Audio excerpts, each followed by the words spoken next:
Alright, good evening folks, it's Enforcer Matt and welcome back to another short war video, and today we have massive news that Russia is under invasion in the Belgorod region, and it's the Freedom of Russia Legion once again conducting a new invasion of Russian territory, this time alongside forces from the Ukrainian army, and it is absolutely going down. There is massive fighting, gunfights, and also tanks rolling right into that territory, and this time it appears to be a big one. So we're watching that very closely, and we actually have photo and video evidence to show you all today of the severity of the fighting in that region. So let's go ahead and jump right into our first article of the day, which is from Nexta. And we can see here the Freedom of Russia Legion claims to have completely captured Tetkino in Russia's Kursk region, and the finders said the Russian military were leaving the settlement, abandoning heavy equipment, and we also have a video of that right down here below. And it also says in the post that earlier, Russia's Federal Security Service said they had repelled 4 attacks by Ukrainian saboteurs in Tetkino between 8 and 8:25 a.m. and quote-unquote allegedly prevented a breakthrough across the border. And we know that last paragraph is a complete and utter lie. This situation is nowhere near under control, and the Russians are in absolute panic right now trying to figure out how to get down there to the Belgorod region to repel off these forces from Ukraine and the Freedom of Russia Legion. So Russia was caught off guard by this big time, and it's very evident from this video down here below where we can see Russian soldiers running off. So let's take a look at this video and see what we have here. So as you can see here appears to be a field or a roadway, and there are Russian soldiers running across that field, fleeing from the village of Tetkino for their lives because they were caught so off guard by this sudden invasion. And this time, it appears they're running off with a little bit more speed because the Ukrainians are once again helping these Freedom of Russia Legion soldiers out. And that's why you'll see that the soldiers are wearing blue armbands as well, so they can be identified by Ukrainian forces. But certainly not a very good look for Russia at all. So with that, we're moving on to our next article here, which goes to Visegrad 24. And we can see that it says the units of the Russian volunteer soldiers fighting alongside the Ukrainian army have penetrated the Russian border in 3 separate locations and are engaged in heavy fighting with the Russian army inside of Russia. And we actually have a map here, courtesy of Null Reports, that show us the exact areas in which these forces have penetrated the border and are starting to circle the city of Belgorod. We can see here there is one group of soldiers that appears to be entering the border from the easternly direction of Belgorod. There's also another unit entering from the westernly direction. And if it were my guess, they're going to try to form some type of pincer maneuver here around the city of Belgorod and try to entrap it from both sides, east and west, to try to squeeze the Russians out. That is my assumption, but of course, you feel free to disagree with me and put your opinion down in the comments below. And we can also see here off to the far east, there appears to be another unit of soldiers heading out toward this direction, which I'm not really sure what they're doing because there's no real big town out that way. But they are heading out that direction as well, and they are attacking on 3 separate fronts, which shows you that this time they are back with a plan, and they actually have a real strategy this time because they're working alongside the Ukrainian army. But with that, we're moving on to our next post here, which goes to the Kyiv Post. And you all might recognize this individual here at the front of this thumbnail in this video. This is the commander of the Freedom of the Russian Legion, and this is the guy who last year also conducted a cross-border raid into the Belgorod region, but they quickly withdrew because they really didn't have the support they needed to get things done. But we can see this time he says he is coming to liberate Russia from Putin, and he's telling the statement to the Russian people. And of course, this time they have much loftier goals, and he says he is heading to Moscow to go and take over the country of Russia. Obviously, that's a pretty big goal. We've had people attempt that goal in the past, which are Prigozhin, who was in charge of Wagner, and he ended up failing because Putin got a hold of his family and held them hostage, and then Prigozhin gave up. So this time, we'll have to see if they're going to have any more luck with the backing of the Ukrainian military. And with that, we're moving on to our next post here, which also goes to Nexta, and now we're going to go ahead and jump into some of the war footage we've gotten from the area. Here, we can see there is some big gunfire going on out here in the distance, and it is an absolute hellfire going on.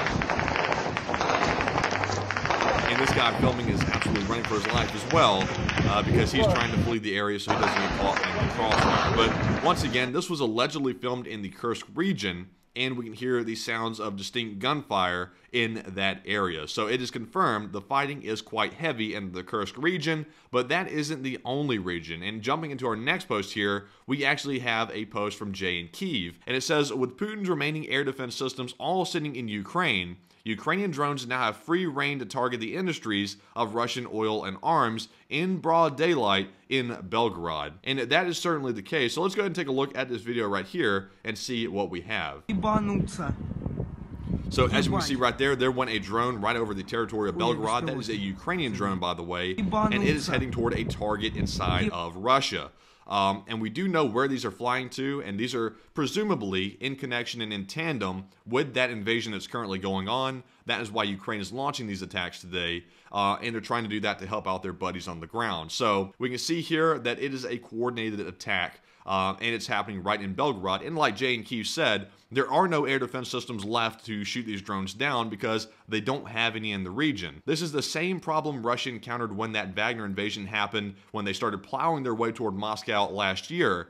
There was no forces left to hold them off. And that's exactly what we're encountering right here as well. Putin's army is basically defenseless at this point because they're not in the area. But with that, let's go ahead and move on to our next post here, which goes to Visegrad 24, and we can see where one of these drones went. It says here, a Russian man went outside to film the battles he heard going on in this town, and then seconds later, after he walked outside, one of those drones we just saw flying over Belgorod smashed into a building right next to him. So let's take a look here and see what we have in this video.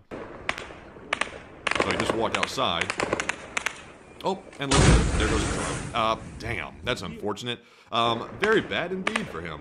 But as you can see here, these drones are hitting areas actively in the region of Belgorod, and let's watch it one more time just for the whole effect of the thing. And they went in hard on whatever building that was right there. It is going to be jacked up for quite a bit, I'm assuming. And I think that fella might want to go back inside. That might be safer at this point. But with that, we're moving on to our next post here, which goes to next to once again. And we see here the Belgorod media reports that a drone damaged the city administration building in the city center. And we can see a video here of that damage on the building. And as you can see, the building wasn't in good shape to begin with, but now it's in even worse shape. The letters on the building have fallen off, and there appears to be a lot of windows shattered out.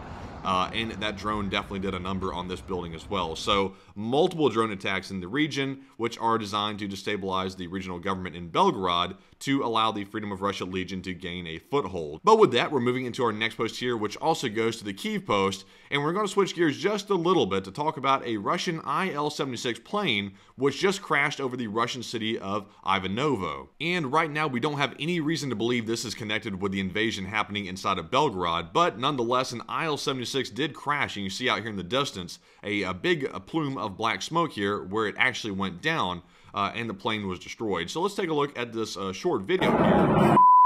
And as you can see right there, there's the Il-76. There appears to be an engine on fire on the right wing, and there were also reports that the engine had eventually fallen off, which caused the plane to crash. Нет, горит, загорелся опять. And then shortly after this video ended, the plane went down and resulted in that big black plume of smoke right here you saw in this photo as well. So it's not a good day for Russia. They're losing planes and they're also under invasion. So Russia is being absolutely blitzed today, and they're struggling to respond to all of these accidents breaking out. But that's not the only accident we've seen, by the way. But just to get some more details on that plane crash, Russia's defense ministry has confirmed this morning that 15 soldiers were killed in that crash. And it also says here that it crashed an hour ago, 200 kilometers northeast of Moscow. So we have the general area in which it did crash, and once again, more Russian soldiers have been killed as a result of that wreckage. So moving on to our next disaster inside of Russia, we have another post from Jay in Kyiv, and we're seeing here that a Russian Luke oil refinery has been hit by a Ukrainian drone, and in that single drone attack, Ukraine has taken out 5% of Russia's total oil refining capacity, and the Russian oil industry is now following the Black Sea Fleet, which is becoming obsolete very slowly but surely. And in this photo right here, you can actually see with the 1112 scribbled all over the screen here, there is the Luke oil facility. It is on a huge fire,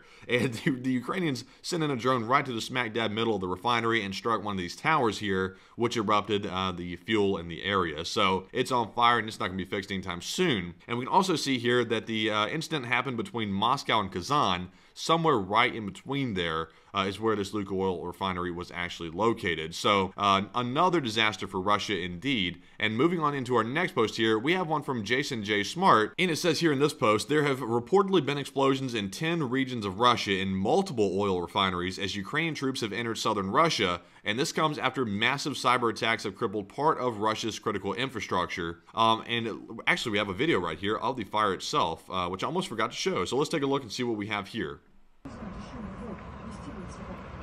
And as you can see here, here's another oil refinery on fire, and it is absolutely blazing out here. So with that video out of the way, we see here the news of massive cyber attacks as well. And that could have been a coordinated effort also by Ukraine to try to help out the Freedom of Russia Legion in their invasion of Russia. But with that, that is actually our last piece of news for the day. Today's been a very busy news day indeed, and we're going to have a lot of news to cover tonight on our nightly war news stream at 10 p.m. Eastern, so please be sure to join us then as well. And also, if you want to support our operation financially to help keep us running, you can sign up on our Patreon page. The link is in the description below, and that helps us out tremendously as well to keep the news coming out and to keep our whole operation afloat. So once again, I hope you found the video informative, and we'll see you all again tonight. And of course, bye-bye for now.